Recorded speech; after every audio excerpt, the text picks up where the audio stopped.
জাতিসংঘ সাধারণ পরিষদের ৭৯তম অধিবেশনে যোগ দিয়েছেন বাংলাদেশের অন্তর্বর্তী সরকারের প্রধান উপদেষ্টা ডক্টর মোহাম্মদ ইউনূস। তবে নিউ ইয়র্কে জাতিসংঘের সদর দপ্তরে শুরু হওয়া এই অধিবেশনে ভারতীয় সাংবাদিকদের এড়িয়ে গেছেন তিনি। মঙ্গলবার ভারতীয় সংবাদ সংস্থা ANI এ সংক্রান্ত একটি ভিডিও প্রকাশ করেছে। যে মোহাম্মদ ইউনূস আসলে যা ইচ্ছা তাই করবে, কেউ কিছু বলতে আসবে না। আর মোহাম্মদ ইউনূস তিনি নোবেল বিজয়ী, মানে যা যা মিথ্যা কথা বলার তিনি খুল্লা বলে দিতে। জো বাইডেনের সাথে প্রথম দ্বিপাক্ষিক দর্শক, এবার ভারতের সাংবাদিককে কঠিন জবাব দিয়েছেন ডক্টর মোহাম্মদ ইউনূস। জাতিসংঘে ভাষণ দিতে গিয়েছেন ডক্টর মোহাম্মদ ইউনূস। সেখানে একটি হোটেলে উঠেছেন তিনি। সেখানে ভারতীয় এক সাংবাদিক তাকে প্রশ্ন করায় তিনি এড়িয়ে গিয়েছেন, তার কোনো প্রশ্নের উত্তরই দেয়নি। এমনকি তাকে চোর তাপ্পরও মেরেছেন অনেকেই বলে এই খবর প্রকাশ করছে। আসুন এই ভিডিওতে আমরা দেখব গোপন তথ্যগুলা। তাহলে কি ডক্টর মোহাম্মদ ইউনূসের লোক তাকে চোর মেরেছিল? আসুন রিপাবলিক বাংলা কঠিনভাবে ক্ষিপ্ত হয়ে কি বলছেন না টেনে দেখতে থাকুন, লাইক করে আমার সাথে। জাতিসংঘের সাধারণ পরিষদের অধিবেশনে অংশ নিতে সোমবার নিউ ইয়র্ক পৌঁছান বাংলাদেশের অন্তর্বর্তীকালীন সরকারের প্রধান উপদেষ্টা ডক্টর মোহাম্মদ ইউনূস। পরে নিউ ইয়র্কের নির্ধারিত হোটেলে গিয়ে উঠেছেন তিনি। হোটেলের লিফটে ওঠার আগে প্রফেসর ইউনূসকে প্রশ্ন করার চেষ্টা করেন ভারতীয় সাংবাদিকরা। ওই সময় কয়েকজন সাংবাদিক তার কাছে পৌঁছে যান। তখন তাদের ঠেলে দূরে সরিয়ে দেন এক নিরাপত্তা রক্ষী।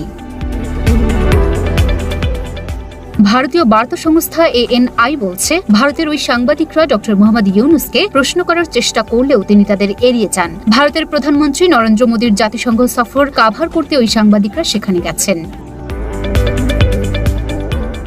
তবে ANI এর 14 সেকেন্ডের ভিডিওতে কোনো সাংবাদিকের প্রশ্ন শোনা যায়নি।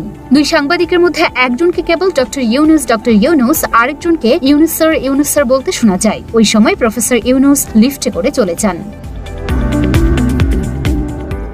লুনা ফ্রোসনিপা, ঢাকা পোস্ট। জাতিসংঘ সাধারণ পরিষদের ৭৯তম অধিবেশনে যোগ দিয়েছেন বাংলাদেশের অন্তর্বর্তী সরকারের প্রধান উপদেষ্টা ডক্টর মোহাম্মদ ইউনূস।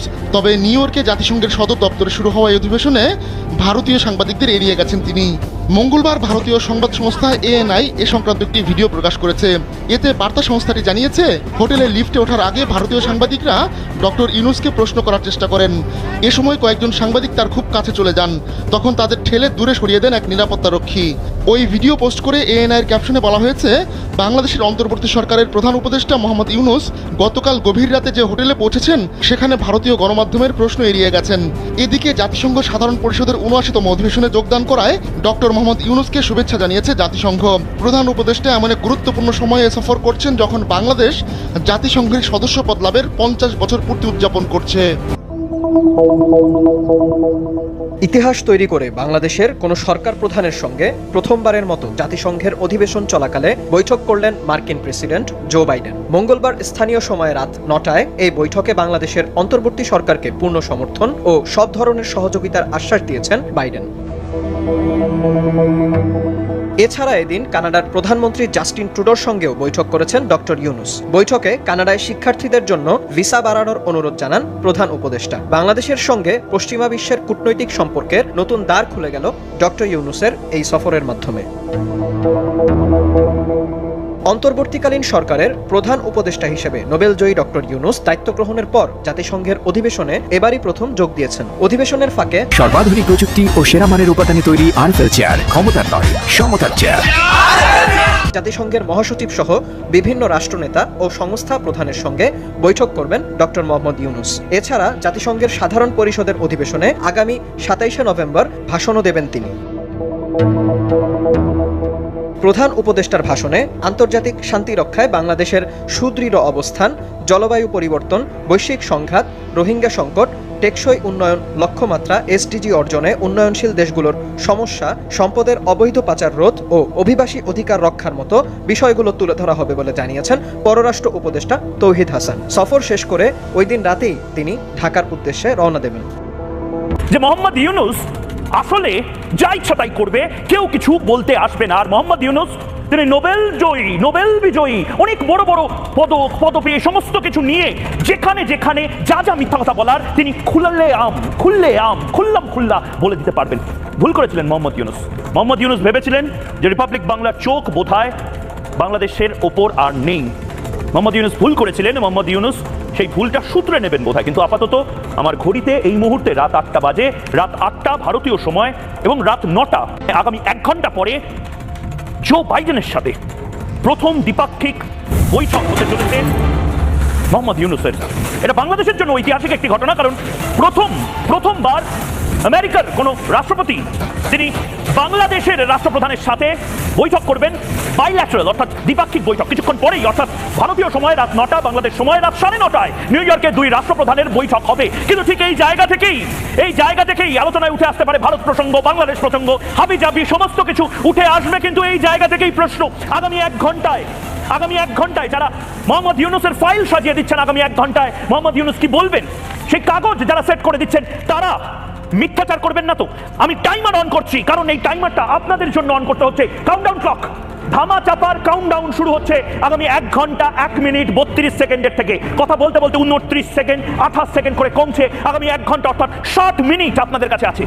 60 মিনিট এরা ধামা চাপা দিয়ে দেবে একের পর এক যা ঘটে চলেছে বাংলাদেশে। এরা ধামাচাপা দিয়ে দেবে আগামী 1 ঘন্টা। যদি আপনারা ইউনাইটেড নেশনসকে টুইট না করেন, যদি আপনারা জো বাইডেনকে ট্যাগ করে টুইট না করেন, যদি আপনারা ফেসবুকে এই যে আগামী 1 ঘন্টা জবাব চাই বাংলা হবে, যেখানে মোহাম্মদ ইউনূসকে পর্দাফাশ করা হবে, যেখানে জো বাইডেনের সাথে মিটিং এর আগে সারা পৃথিবীকে জানানোর চেষ্টা হবে বাংলাদেশে বিগত এক মাসে মোহাম্মদ ইউনূস কি করেছে।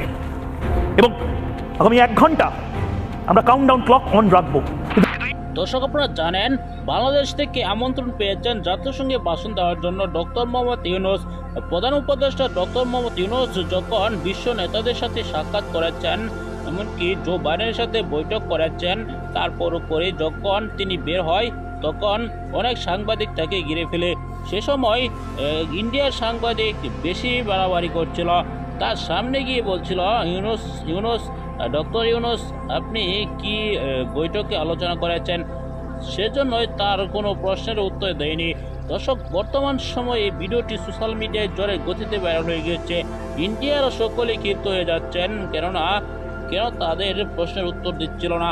এমনকি বাংলাদেশের সকল জনগণ বলছে এটাই ঠিক করেছে, ইন্ডিয়ার সাথে এরকম আচরণ করা উচিত অনেকেই বলছেন। দর্শক, কিছুদিন আগে যখন বাংলাদেশ সফরে যায় ইন্ডিয়ায়, তখন কিন্তু ইন্ডিয়ার যে সমর্থকরা আছে, বাংলাদেশের যিনি একজন টাইগার সেজে যায় তাকে বের করে দিয়েছিল।